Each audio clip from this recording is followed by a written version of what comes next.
বিসমিল্লাহির রহমানির রহিম। আজকের এই জনসভার নির্বাচনী জনসভার সম্মানিত সভাপতি, জনসভায় ময়মনসিংহ, নেত্রকোনা, ভাই ও বোনেরা, মঞ্চে উপস্থিত নেতৃবৃন্দ, প্রিয় সহকর্মীবৃন্দ, এলাকাবাসী ভাই বোনেরা, প্রিয় সাংবাদিক ভাইরা, আসসালামু আলাইকুম। আসসালামু আলাইকুম। কেমন আছেন আপনারা? অনেকক্ষণ অপেক্ষা করতে হয়েছে, তাই না? হ্যাঁ, অনেকক্ষণ অপেক্ষা করতে কথা ছিল আরো আগে, কিন্তু আসতে অনেক সময় লেগে গেল। আচ্ছা, ধীর স্থির। কারণ সেই ঢাকা থেকে শুরু করে পথে পথে আপনারা যেরকম অপেক্ষা করছিলেন, ঠিক সারা পথে এরকম হাজার হাজার মানুষ অপেক্ষা করছিল। তাদের সকলের সাথে একটু সৌজন্যমূলক সাক্ষাৎ করে আসতে আসতে সময় লেগে গেল। প্রিয় ভাই বোনেরা, আজকে আমরা সকলে এখানে একত্রিত হয়েছি কেন? একত্রিত হয়েছি যে আগামী 12 তারিখে এই দেশের মানুষ তাদের যে অধিকার ছিনিয়ে নেওয়া হয়েছিল, যেই অধিকারের জন্য বহু মানুষ গত 16 বছর ধরে গুম খুন অত্যাচার নির্যাতনের শিকার হয়েছে, যেই অধিকার আদায়ের জন্য গত 2024 সালের 5 অগস্ট মাসে, জুলাই মাসে হাজারো মানুষকে হত্যা করা হয়েছে, হাজার হাজার মানুষকে আহত করা হয়েছে, সেই অধিকার আপনারা প্রয়োগ করতে যাচ্ছেন ইনশাল্লাহ আগামী মাসের 12 তারিখে। কি সেই অধিকার? কি সেই অধিকার? ভোটের অধিকার। কেন এই ভোটের অধিকার দরকার? এই ভোটের অধিকার দরকার কারণ আমরা চাই এই দেশের মালিক যে জনগণ, সেই জনগণের ইচ্ছা মতন যাতে আগামী দিন এই দেশ সামনে চলতে পারে, সেই ইচ্ছার প্রতিফলন বা বাস্তবায়ন যাতে হতে পারে, সেই জন্যই দরকার ভোটের অধিকার। মানুষের কথা বলার অধিকার, মানুষের ন্যায্য অধিকার যাতে প্রতিষ্ঠিত হতে পারে, সেজন্যই দরকার ভোটের অধিকার।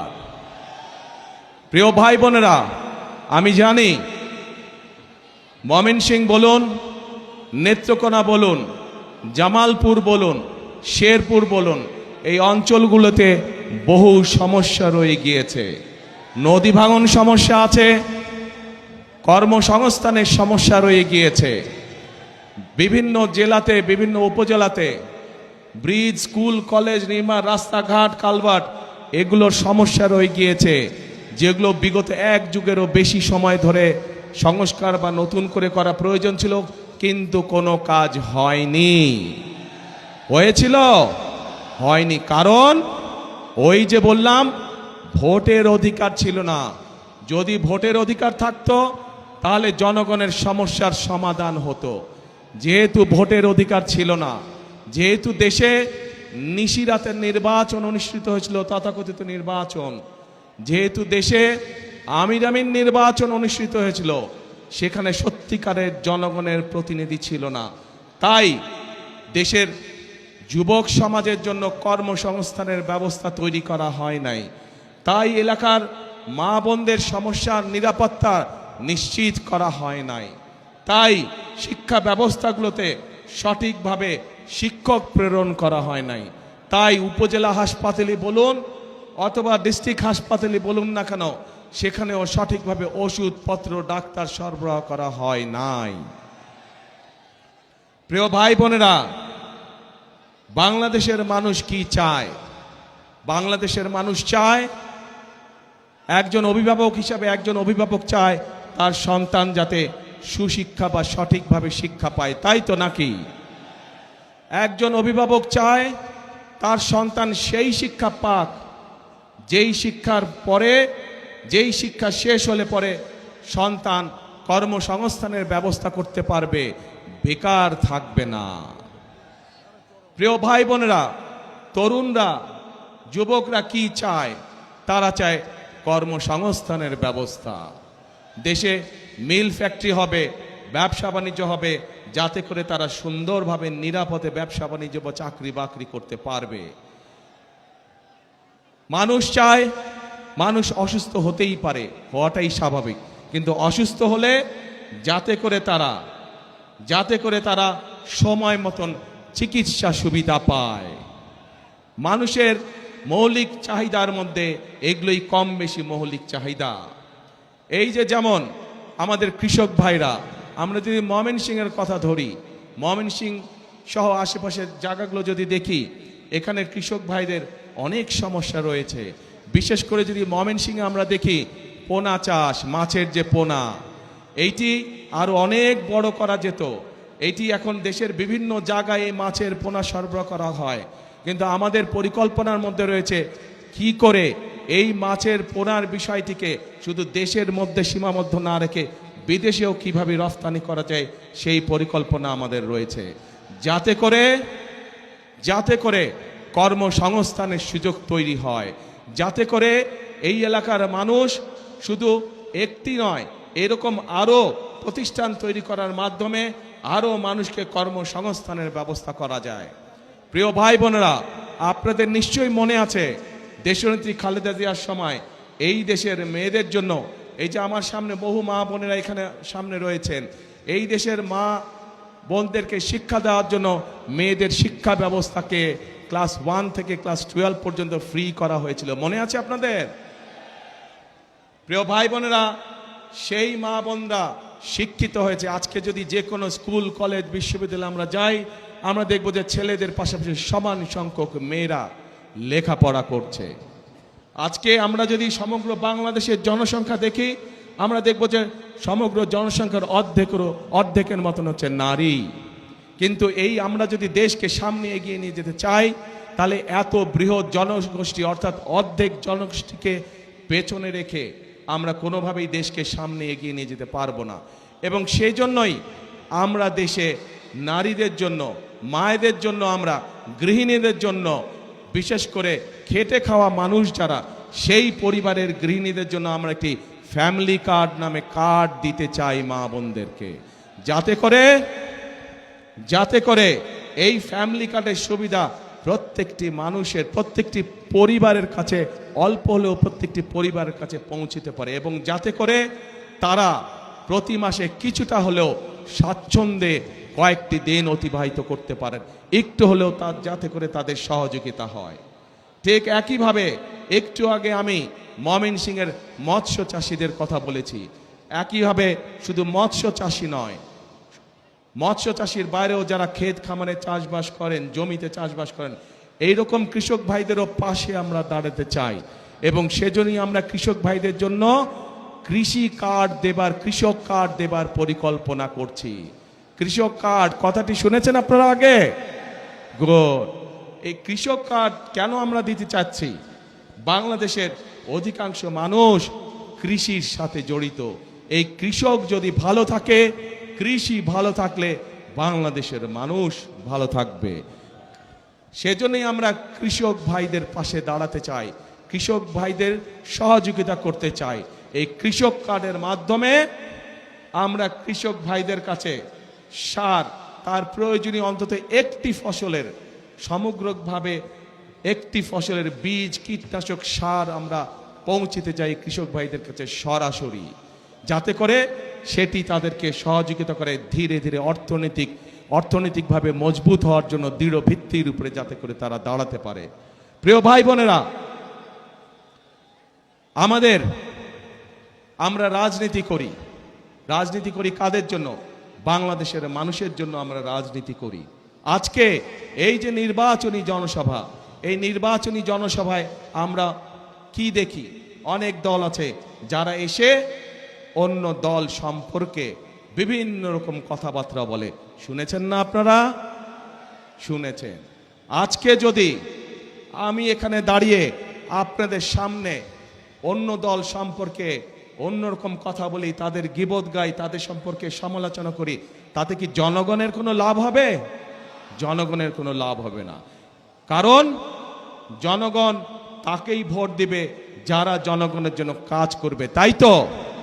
এবং জনগণের জন্য যদি কাজ করতে হয় তাহলে অবশ্যই একটি রাজনৈতিক দলের পরিকল্পনা থাকতে হবে কিভাবে দেশ পরিচালনা করবে, কিভাবে কি কি কাজ করবে জনগণের জন্য, সেই পরিকল্পনাগুলো থাকতে হবে। প্রিয় ভাই বোনেরা, বিএনপি বাংলাদেশ জাতীয়তাবাদী দল হচ্ছে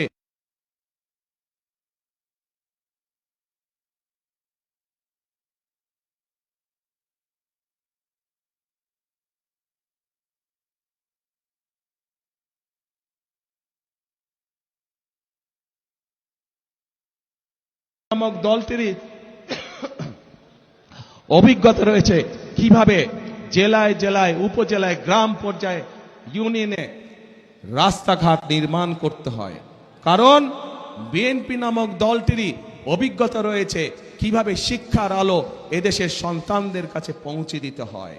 কারণ বিএনপি নামক দলটিরই অভিজ্ঞতা রয়েছে কিভাবে বাংলাদেশের মানুষকে নিরাপদ রাখতে হয়, আইন শৃঙ্খলা পরিস্থিতিকে কঠোর হাতে নিয়ন্ত্রণ করতে হয়। কারণ বিএনপি নামক দলটিরই অভিজ্ঞতা রয়েছে কিভাবে দুর্নীতির লাগাম টেনে ধরতে হয়। প্রিয় ভাই বোনেরা, আপনারা নিশ্চয়ই পত্র পত্রিকায় দেখেছেন এই মুহূর্তে একটি রাজনৈতিক দল যেই স্বৈরাচার পালিয়ে গিয়েছে সেই স্বৈরাচারের মুখের ভাষা ব্যবহার করছে বিএনপির বিরুদ্ধে। ঠিক সেই স্বৈরাচার যেভাবে বলতো তাদেরই ভাষা ব্যবহার করছে বিএনপি। তাদের বক্তব্য যে দুর্নীতিতে বলে চ্যাম্পিয়ন ছিল। তা আমার প্রশ্ন 2001 থেকে 2006 সাল পর্যন্ত তাদেরও তো দুজন সদস্য বিএনপির সরকারে ছিল না? ছিল। তো বিএনপি যদি অতই খারাপ হয় তাহলে ওই দুই ব্যক্তি কেন পদত্যাগ করে চলে আসেনি? এই জন্য পদত্যাগ করে তারা আসেনি। তারা সরকারে ছিল এবং তারা ভালো করেই জানতো যে খালেদা জিয়া কঠোর হস্তে দুর্নীতি দমন করছে। এবং যেই দলটি এখন এই কথা বলছে তাদের যেই দুই সদস্য বিএনপি সরকারের অংশ ছিল তারা ভালো করেই জানতেন যে খালেদা জিয়া দুর্নীতিকে প্রশ্রয় দেয় না। এবং সব ধরনের আন্তর্জাতিক পরিসংখ্যান বলে খালেদা জিয়ার সময় যে স্বৈরাচার পালিয়ে গেছে তার সময় দেশ দুর্নীতিতে নিম্ন গতিতে ছিল। এবং খালেদা জিয়া যখন 2001 সালে দেশ পরিচালনার দায়িত্ব পায় তখন ধীরে ধীরে বাংলাদেশ দুর্নীতির কারাগার থেকে বের হতে শুরু করলো। এবং যেই দল এই কথা বিএনপিকে এইভাবে দোষারোপ করে তাদের দুই সদস্যের প্রথম দিন থেকে শেষ দিন পর্যন্ত সরকারে থাকাই প্রমাণ করে যে নিজেরাই নিজেদের মানুষ সম্পর্কে কত বড় মিথ্যে কথা তারা বলছে। প্রিয় ভাই বোনেরা, আমরা চাই নেত্রকোনা সহ শেরপুর সহ বিভিন্ন জায়গায় মাদক সমস্যা রয়েছে। আমরা এই মাদক সমস্যার সমাধান করতে চাই, কিন্তু মাদক সমস্যার সমাধান করতে হলে কিভাবে করবেন? আপনি কিভাবে করবেন? মাদক সমস্যার সমাধানের একটি কঠিন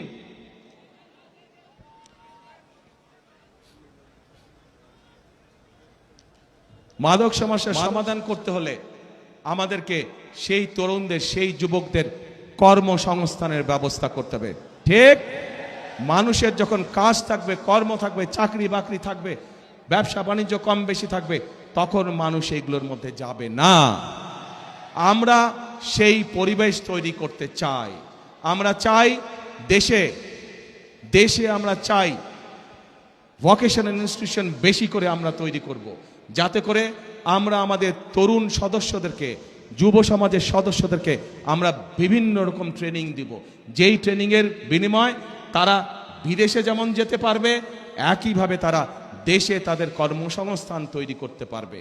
যারা আইটিতে কাজ করে তাদের জন্য বিভিন্ন রকম আমরা আইটি ট্রেনিংয়ের ব্যবস্থার পরিকল্পনা গ্রহণ করেছি, যাতে যারা আইটিতে কাজ করে তারা ঘরে বসে তাদের আয় রুজি কামাই রোজগার বাড়াতে পারবে।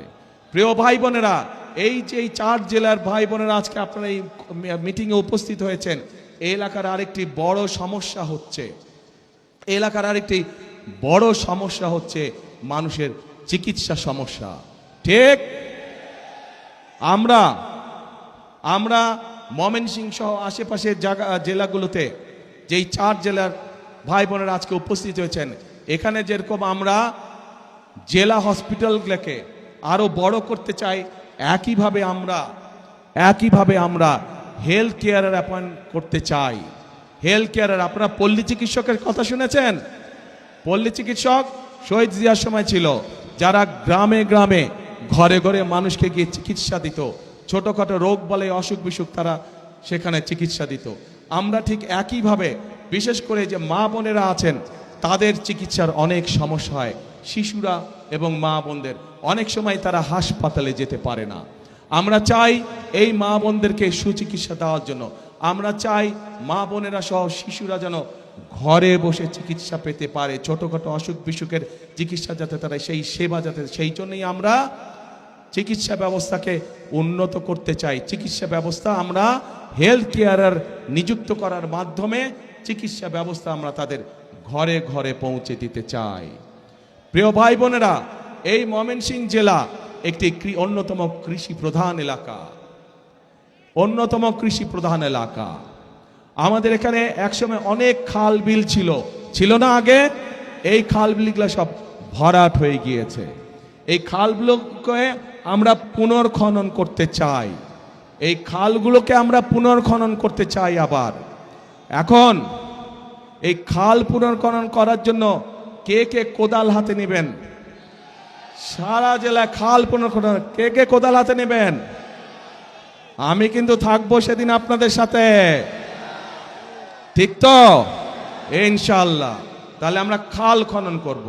তো এখন প্রিয় ভাই বোনেরা, এই যে সংক্ষেপে আপনাদের সামনে আমি কতগুলো কথা বললাম, আপনারা কি মনে করেন যদি এই কাজগুলো করতে আমরা কম বেশি সক্ষম হই, ইনশাল্লাহ 12 তারিখে আপনারা ধানের শীষকে ভোট দিয়ে জয়যুক্ত করলে, ইনশাল্লাহ 12 তারিখে বিএনপি সরকার গঠন করলে, এই যে যেই কথাগুলো আপনাদের বললাম, ফ্যামিলি কার্ডের কথা বললাম, কৃষক কার্ডের কথা বললাম, স্বাস্থ্যের কথা বললাম, শিক্ষার কথা বললাম, তরুণ বেকারদের মাদক সমস্যা দূর করার জন্য কর্মসংস্থান ব্যবস্থার কথা বললাম, এই কাজগুলো যদি করা হয়, আপনারা কি মনে করেন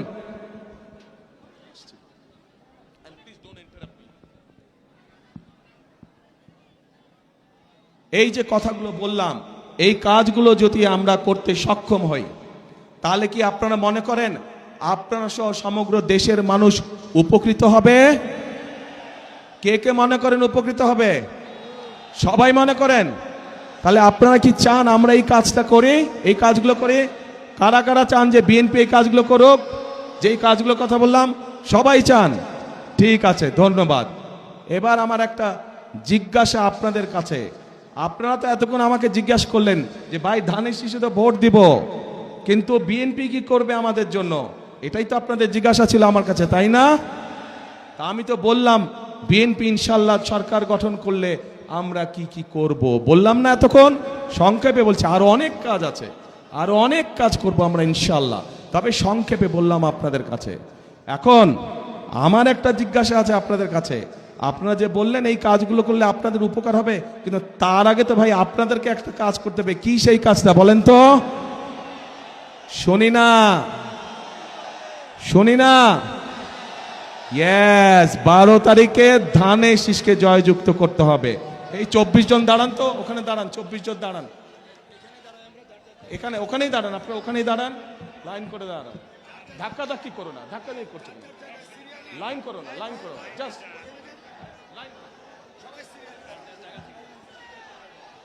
এই যে আপনাদের সামনে 24 জন ব্যক্তি দাঁড়িয়েছে, 24 জন মানুষ দাঁড়িয়েছে, প্রত্যেকের হাতে দেখেন ধানের শীষ, দেখছেন? চেনেন এই 24 জনকে? এই 24 জনকে দায়িত্ব দিয়ে গেলাম এই 4 জেলার উন্নয়ন করার জন্য। তাদের হাতে ধানের শীষ দিয়ে তাদেরকে আমি দায়িত্ব দিয়েছি। এখন আপনারা আপনাদের দায়িত্ব বুঝে নিতে হবে তাদের কাছ থেকে। পারবেন?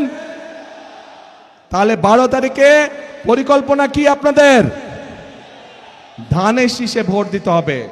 বসেন নেতৃবৃন্দ, এরা সবাই হচ্ছে ধানের শীষের লোক। এদেরকে জিতিয়ে আনতে পারলে আমরা ওই কাজগুলো সব করতে পারবো। জিতিয়ে আনতে পারলে আমরা ওই কাজগুলো সব করতে পারবো। কিন্তু এদেরকে জিতাতে হলে আপনাদেরকে এগিয়ে আসতে হবে। আপনারা এগিয়ে আসলে ধানের শীষ জিতবে। আপনারা এগিয়ে আসলে ধানের শীষের পরিকল্পনাগুলো সব জনগণের জন্য বাস্তবায়িত হবে, দেশের মানুষের জন্য বাস্তবায়িত হবে। প্রিয় ভাই বোনেরা, আরেকটি পরিকল্পনার কথা আপনাদেরকে বলতে চাই। নারীদের কথা বলেছি, কৃষকদের কথা বলেছি, শিশুদের কথা বলেছি, তরুণদের কথা বলেছি, যুবকদের কথা বলেছি।